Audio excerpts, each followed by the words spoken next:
Perkembangan ekonomi pada masa demokrasi liberal. Pemikiran ekonomi nasional. Pemikiran ekonomi pada tahun 1950-an pada umumnya merupakan upaya mengembangkan struktur perekonomian kolonial menjadi perekonomian nasional. Hambatan yang dihadapi dalam mewujudkan hal tersebut adalah sudah berakarnya sistem perekonomian kolonial yang cukup lama. Perhatian terhadap perkembangan dan pembangunan ekonomi dicurahkan oleh Sumitro Djoyohadikusumo. Ia berpendapat bahwa pembangunan ekonomi Indonesia pada hakikatnya adalah pembangunan ekonomi baru. Sumitro mencoba mempraktikkan pemikirannya tersebut pada sektor perdagangan. Ia berpendapat bahwa pembangunan ekonomi nasional membutuhkan dukungan dan kelas ekonomi menengah pribumi yang kuat.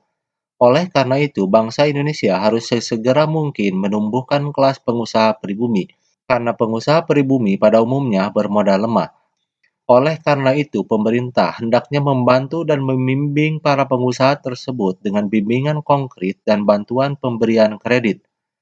Jika usaha ini berhasil, maka secara bertahap pengusaha pribumi akan dapat berkembang maju dan tujuan mengubah struktur ekonomi kolonial di bidang perdagangan akan berhasil. Kebijakannya. 1. Program Benteng. Gagasan Sumitro kemudian dituangkan dalam program Kabinet Nasir dalam wujud Pencanangan Rencana Urgensi Perekonomian (RUP) yang sering disebut juga dengan Plan Sumitro. Wujud dari RUP tersebut kemudian dicanangkan program Benteng. Program ini antara lain: 1. Mencadangkan impor barang-barang tertentu bagi kelompok bisnis pribumi. 2. Membuka kesempatan bagi para pedagang pribumi membangun basis modal di bawah perlindungan pemerintah. 3. Menumbuhkan kaum pengusaha pribumi agar mampu bersaing dalam usaha dengan para pengusaha keturunan Cina dan asing lainnya. Upaya yang dilakukan pemerintah adalah memberi peluang usaha sebesar-besarnya bagi pengusaha pribumi dengan bantuan kredit. Dengan upaya tersebut diharapkan akan tercipta kelas pengusaha pribumi yang mampu meningkatkan produktivitas barang dan modal domestik. Dalam pelaksanaannya muncul beberapa masalah. 1. Pemberian lisensi impor banyak yang disalahgunakan. Mereka yang menerima lisensi bukanlah orang-orang yang memiliki potensi kewirausahaan yang tinggi, namun orang-orang yang mempunyai hubungan khusus dengan kalangan birokrat yang berwenang mendistribusikan lisensi dan kredit. Kebanyakan berasal dari keturunan Cina. 2. Penyelewengan lain dalam pelaksanaan politik benteng adalah dengan cara mendaftarkan perusahaan yang sesungguhnya merupakan milik keturunan Cina dengan menggunakan nama orang Indonesia. Perusahaan yang lahir dan kerjasama tersebut dikenal sebagai perusahaan Alibaba. Ali mewakili pribumi dan Baba mewakili warga keturunan Cina. 2. Gerakan Asaat. Usaha lain yang dilakukan pemerintah untuk meningkatkan pengusaha pribumi dilakukan melalui Gerakan Asaat. Gerakan Asaat memberikan perlindungan khusus bagi warga negara Indonesia asli dalam segala aktivitas usaha di bidang perekonomian, dari persaingan dengan pengusaha asing pada umumnya dan warga keturunan Cina pada khususnya. Dukungan dari pemerintah terhadap gerakan ini terlihat dari pernyataan yang dikeluarkan pemerintah pada Oktober 1956 bahwa pemerintah akan memberikan lisensi khusus kepada pengusaha pribumi. Kebijakan pemerintah ini memunculkan reaksi negatif, yaitu munculnya golongan yang membenci kalangan Cina. Bahkan reaksi ini sampai menimbulkan permusuhan dan pengerusakan terhadap toko-toko dan harta benda milik masyarakat Cina, serta munculnya perkelahian antara masyarakat Cina dan masyarakat pribumi. 3. Gunting Sapruddin. Kebijakan Gunting Sapruddin yang dikeluarkan pada tanggal 20 Maret 1950 oleh Menteri Keuangan Sapruddin Prawira Negara, yaitu kebijakan memotong uang dengan memberlakukan nilai setengahnya untuk mata uang yang mempunyai nominal Rp2,50 ke atas, dalam upaya perbaikan jangka pendek untuk menguatkan perekonomian Indonesia. Salah satunya adalah mengurangi jumlah uang yang beredar dan mengatasi defisit anggaran. 4. Biro Perancang Nasional (BPN). Biro Perancang Nasional membuat program pembangunan rencana 5 tahun 1956 sampai 1960. Program ini pertama kali dijalankan pada masa Kabinet Ali Sastro Amijoyo II. Program pembangunan rencana 5 tahun berbeda dengan RUP yang lebih umum sifatnya. Program rencana 5 tahun lebih bersifat teknis dan terinci, serta mencakup prioritas-prioritas proyek yang paling rendah. Tujuan dari rencana 5 tahun adalah mendorong munculnya industri besar, munculnya perusahaan-perusahaan yang melayani kepentingan umum dan jasa pada sektor publik yang hasilnya diharapkan mampu mendorong penanaman modal dalam sektor swasta. Yang kelima, nasionalisasi perusahaan asing. Usaha pembangunan ekonomi nasional lainnya dijalankan dengan kebijakan nasionalisasi perusahaan-perusahaan asing. Nasionalisasi ini berupa tindakan pencabutan hak milik Belanda atau asing yang kemudian diambil alih atau ditetapkan statusnya sebagai milik pemerintah Republik Indonesia. Pengalihan hak milik modal asing sudah dilakukan sejak pengakuan kedaulatan pada tahun 1949.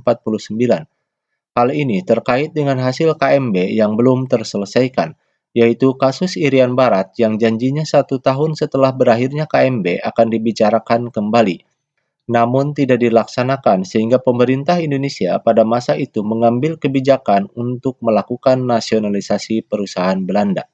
Sejak tahun 1957, nasionalisasi yang dilakukan pemerintah terbagi dalam 2 tahap.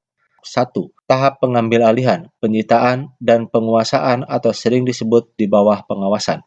Kedua, pemerintah mulai mengambil kebijakan yang pasti, yaitu perusahaan-perusahaan yang diambil alih itu kemudian dinasionalisasikan. Tahap ini dimulai pada Desember 1958 dengan dikeluarkannya Undang-Undang tentang Nasionalisasi Perusahaan-Perusahaan milik Belanda di Indonesia. Sistem ekonomi liberal. Sesudah pengakuan kedaulatan, pemerintah Indonesia menanggung beban ekonomi dan keuangan yang cukup berat, dampak dari disepakatinya ketentuan-ketentuan dalam KMB, yaitu meningkatnya nilai utang Indonesia, baik utang luar negeri maupun utang dalam negeri. Struktur perekonomian yang diwarisi dari penguasaan kolonial masih berat sebelah. Nilai ekspor Indonesia pada saat itu masih sangat tergantung pada beberapa jenis hasil perkebunan yang nilainya jauh di bawah produksi pada era sebelum Perang Dunia II. Permasalahan yang dihadapi pemerintah Indonesia pada saat itu mencakup permasalahan jangka pendek dan permasalahan jangka panjang. Permasalahan jangka pendek yang dihadapi pemerintah Indonesia saat itu adalah tingginya jumlah mata uang yang beredar dan meningkatnya biaya hidup. Permasalahan jangka panjang yang dihadapi pemerintah adalah pertambahan jumlah penduduk dengan tingkat hidup yang rendah. Beban berat ini merupakan konsekuensi dari pengakuan kedaulatan. Pada era ini, pemerintah mengalami defisit sebesar 5,1 miliar. Defisit ini sebagian besar berhasil dikurangi dengan pinjaman pemerintah dan kebijakan ekspor-impor barang, terutama ketika pecah Perang Korea. Namun sejak tahun 1951, penerimaan pemerintah mulai berkurang disebabkan menurunnya volume perdagangan internasional Indonesia sebagai negara yang berkembang tidak memiliki komoditas ekspor lain kecuali dari hasil perkebunan. Kondisi ini membawa dampak perkembangan perekonomian Indonesia yang tidak mengarah pada stabilitas ekonomi. Bahkan yang terjadi adalah sebaliknya. Di sisi lain, pengeluaran pemerintah semakin meningkat akibat tidak stabilnya situasi politik sehingga angka defisit semakin meningkat. Di samping itu, pemerintah belum berhasil meningkatkan produksi dengan memanfaatkan sumber-sumber yang masih ada untuk meningkatkan pendapatan nasional. Kelemahan pemerintah lainnya adalah politik keuangan tidak dirancang oleh pemerintah Indonesia sendiri, namun dirancang oleh pemerintah Belanda. Hal ini terjadi akibat dari politik kolonial Belanda yang tidak mewariskan ahli-ahli yang cukup, sehingga usaha mengubah sistem ekonomi dari ekonomi kolonial ke ekonomi nasional tidak mampu menghasilkan perubahan yang drastis. Kebijakannya. 1. Rencana Sumitro. Rencana Sumitro merupakan kebijakan yang ditempuh pemerintah untuk menanggulangi permasalahan ekonomi dengan melaksanakan industrialisasi. Sasaran yang ditekankan dari program ini adalah pembangunan industri besar, seperti pendirian pabrik-pabrik semen, pemintalan, karung, dan percetakan. Kebijakan ini diikuti dengan peningkatan produksi pangan, perbaikan sarana dan prasarana, dan penanaman modal asing.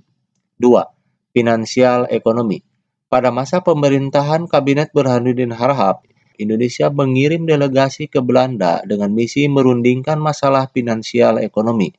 Perundingan ini dilakukan pada tanggal 7 Januari 1956. Rancangan persetujuan Pinek yang diajukan Indonesia terhadap pemerintah Belanda adalah sebagai berikut. 1. Pembatalan persetujuan Pinek hasil KMB. 2. Hubungan Pinek Indonesia-Belanda didasarkan atas hubungan bilateral. 3. Hubungan Pinek didasarkan atas undang-undang nasional, tidak boleh diikat oleh perjanjian lain. Namun usul Indonesia ini tidak diterima oleh pemerintah Belanda, sehingga pemerintah Indonesia secara pihak melaksanakan rancangan Pineknya dengan membubarkan Uni Indonesia Belanda pada tanggal 13 Februari 1956 dengan tujuan melepaskan diri dari ikatan ekonomi dengan Belanda. Demikian pertemuan untuk hari ini. Terima kasih, mudah-mudahan ada manfaatnya.